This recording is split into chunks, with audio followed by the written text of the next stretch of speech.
Start recording. Yeah, hello Andreas again. Let's continue. Hi, Honest. Let's continue to talk about the safety concepts. Before we talked about the current legislation, the power limited safety concept.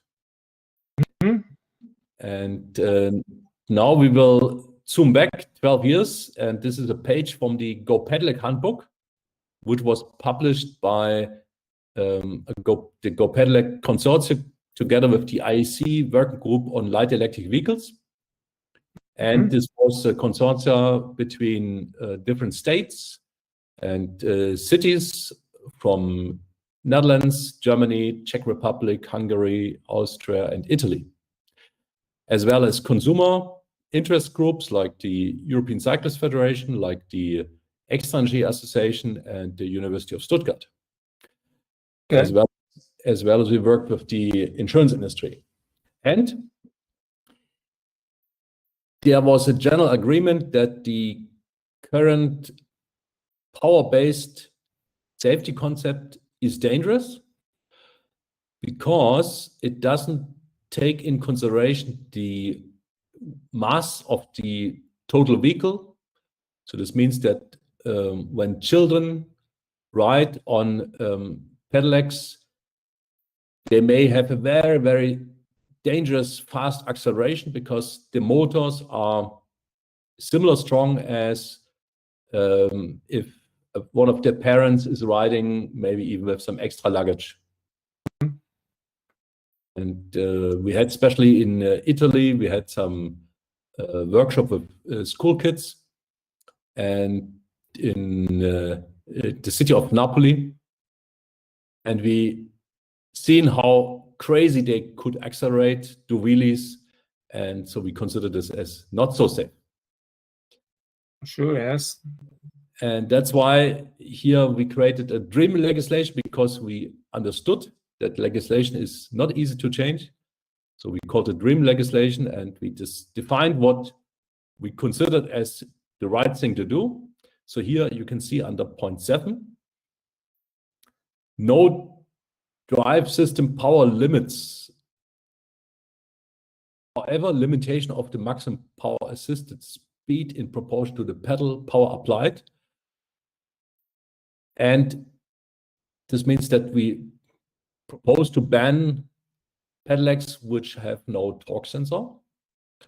And also we considered a relationship between the muscle power and the final speed which the pedelec could reach.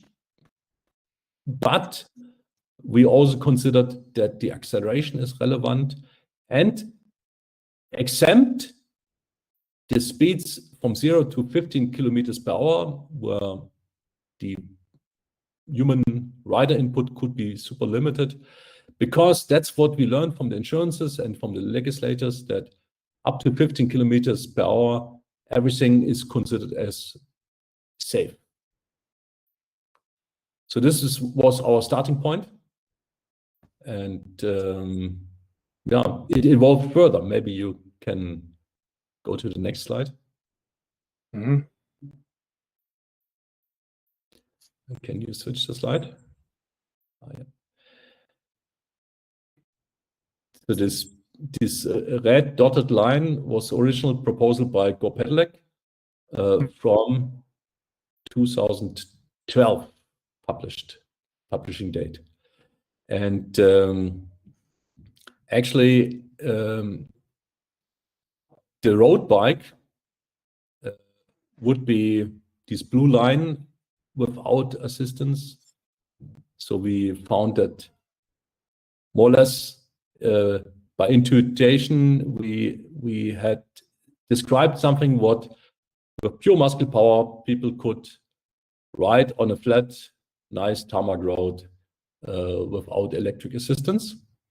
But of course, this could also then be transferred to something where you have a tandem, maybe with some handicapped person or some people with very little power.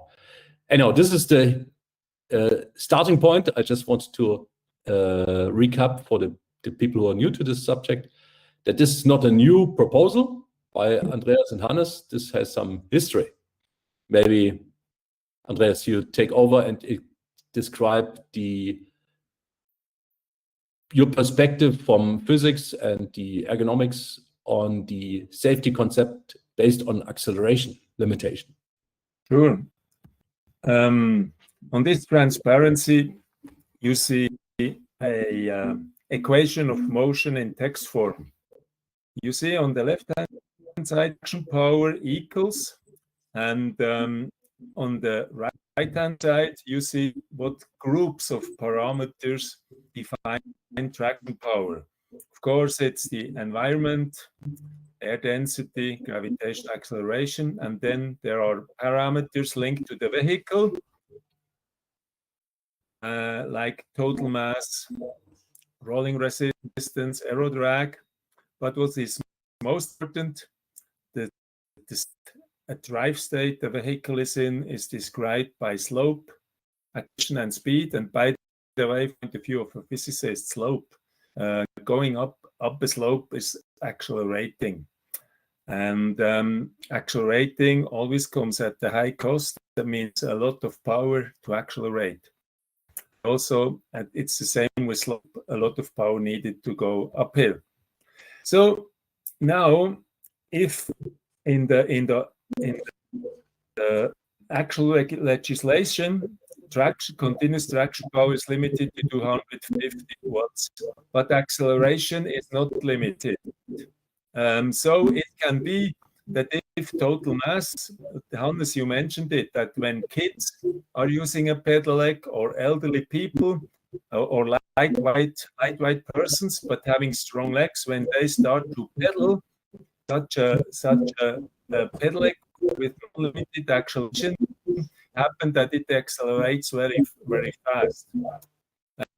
And but this equation says, okay, rather than limiting power, people could limit acceleration. In the end, if you do the range of slopes, people might actually ride on. If you limit acceleration and speed, action is it tools here we have an equal sign. So no need to limit traction. And we do not propose to not limit traction power because we go fast in the flats. It is assured that if speed is limited, you won't go with assist power. You won't go faster at maximum assist speed. Just as but we say we would love to have no definition of traction power, because then traction power could be adjusted to, for example, what's the maximum slope a vehicle can climb up, and what's the maximum mass. For example, a tandem with two persons, maybe you have a payload on it, so you define mass, slope, acceleration, and in the design process, and then traction power is limited if all these parameters are defined. So as a lawmaker, you shouldn't be concerned. Basically, if you limit acceleration rather than traction power, it is basically the same, but it's safer. And I can tell you one argument already came: lightweight persons might accelerate too fast. Another thing is, if you limit traction power and if you load many persons and a lot of payload onto the vehicle, acceleration on slope may be very low. If it's a two-wheeler, acceleration may be too low to have a quick start on slopes, which can lead to dangerous situations. Vehicle, including the person, may fall over. And so ideal acceleration, which is controlled by a vehicle controller or motor controller, is always limited to the upper side. So it is in a band, but on two wheels, it should also be limited to a lower side.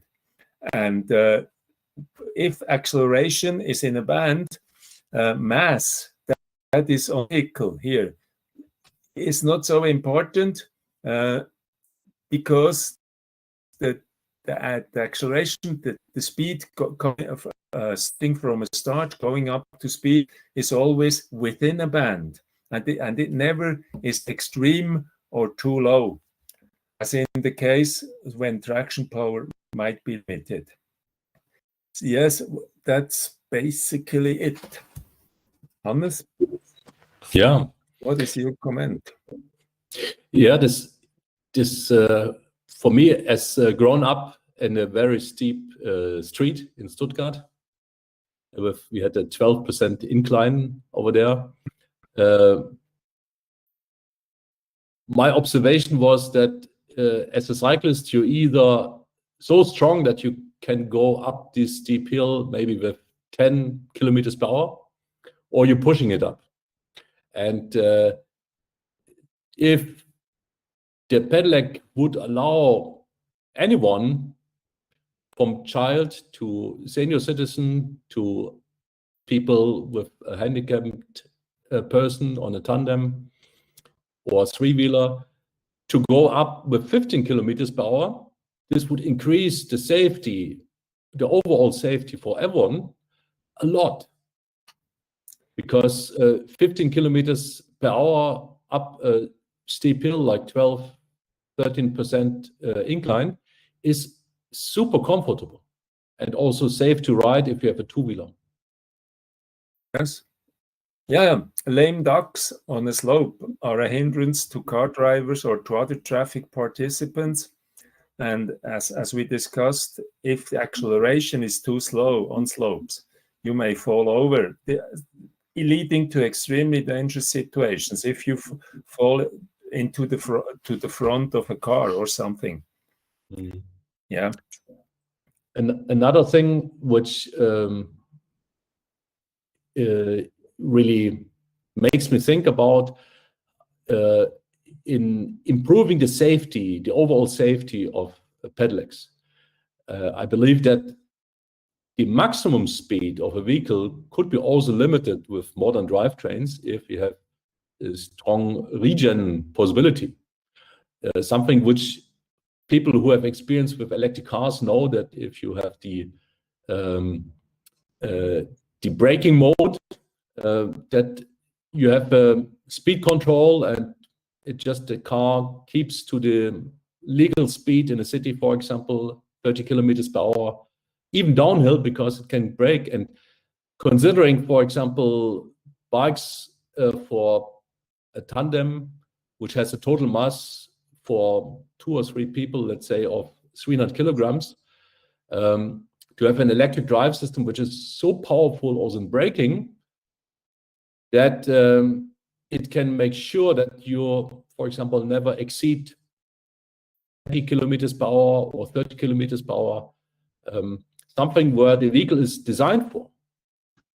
Because today, many people go with such vehicles 50, 60 kilometers per hour downhill. And this is something we should consider in the complete safety consideration, and where the current power limited safety concept is coming very, very short. Yes, and by the way, an Neupert per se is a safe vehicle because it fatigues the human cyclist less than a standard cycle, and less fatigue means less errors. And if acceleration is within a band and speed is limited, for other traffic participants, such a vehicle-rider combination becomes sort of predictable. Right? It cannot accelerate extremely fast. It will not accelerate very, very slowly. It will just accelerate in a certain band. Predictability helps in avoiding accidents, I'd say, in mixed traffic. Yeah, so the Neupert per se is safe, and if acceleration and speed are limited, not only speed, then the Pedelec is even becoming safer than it is already today. Yeah. So, of course, this is also a subject considering the acceptance of the Pedelec and this definition in the future new definition which is necessary within the Vienna Agreement of Road Traffic from 1968, where anything which has even a super tiny motor is considered as a motorized vehicle. And of course, a Pedelec has a motor, and that's why also in general it is a motorized vehicle. And so far, we are still living in a kind of exemption world where under these boundary conditions, 250 watt nominal rated power and now considered 600 watt top motor output, it is exempted from the type approval, from all the legal framework like driver license, a minimum age, a helmet. Even helmet law is in most countries a national law and may be different from country to country. So the overall safety of Pedelec could be higher than a pure mechanical bicycle, because with modern drivetrains, especially all-wheel drive hub motors, very powerful hub motors which can accelerate as well as decelerate, and also could be used as electrical braking system, considering functions like ABS, and in acceleration having anti-slip mode. All these things Absolutely. are impossible in the mechanical world.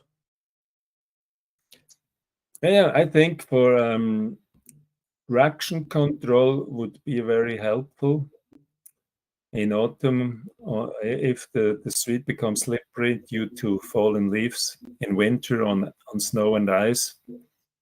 And basically, yeah, traction control, it's closely associated with limited acceleration, because if the wheel accelerates too much, then for sure you have lost traction. Anyway, I think it's a smart concept to have acceleration in a band and to not limit power. This avoids dangerous situation with too little power compared to total weight and slope. So my consideration is that in the European Declaration for Cycling, there have been a few central targets. The target is to make the active mobility accessible for anyone, including elderly, people with handicaps, people which are excluded from the society. Everyone should have same access to cycling. So I believe this modification of the safety concept, which allows bikes which can better compensate inabilities of humans, would help to fulfill this European target. And with the current proposed limit of 600 watt, 100 newton meters for the electric motor, do you think it's possible to fulfill these European targets?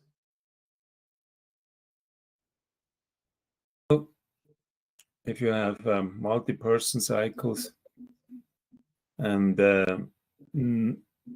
tandems or 3-4-seaters, and not everybody pedals, 600 watts is for sure not enough. And by the way, torque is what you need to look at, and this is more significant on slopes. And of course also good motor cooling, so that you really can climb the slopes you have promised to the customer. Yeah, Actual acceleration limitation makes the epoch less dependent on mass loaded and less dependent on the fitness of the rider. So it's more person independent than today. And we mentioned that persons having low weight and strong legs today with a traction power limited epochs can accelerate too fast to be safe. Yeah, that's already what we experienced 12 years ago in the GoPedelec project, and it's still like this. I just see when I go cycling with my children, if there's a strong hill coming, they're just gone, because they can accelerate even on a steep incline in a very dangerous manner, I have to say. Okay. And so this current state is dangerous for children, it's dangerous for elderly people who may not always be able to handle the strong acceleration provided by the drive system, and it's dangerous for people who carry children, for example, or have an inclusive tandem, because at the hill they simply move so slow that they may even not able to keep balance.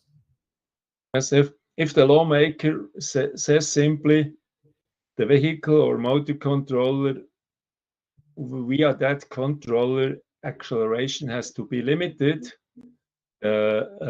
Bicycle dealer, for example, can set the higher value for very sporty, very capable, motorically and sensorically not limited persons, and can set the lower maximum acceleration for people which are,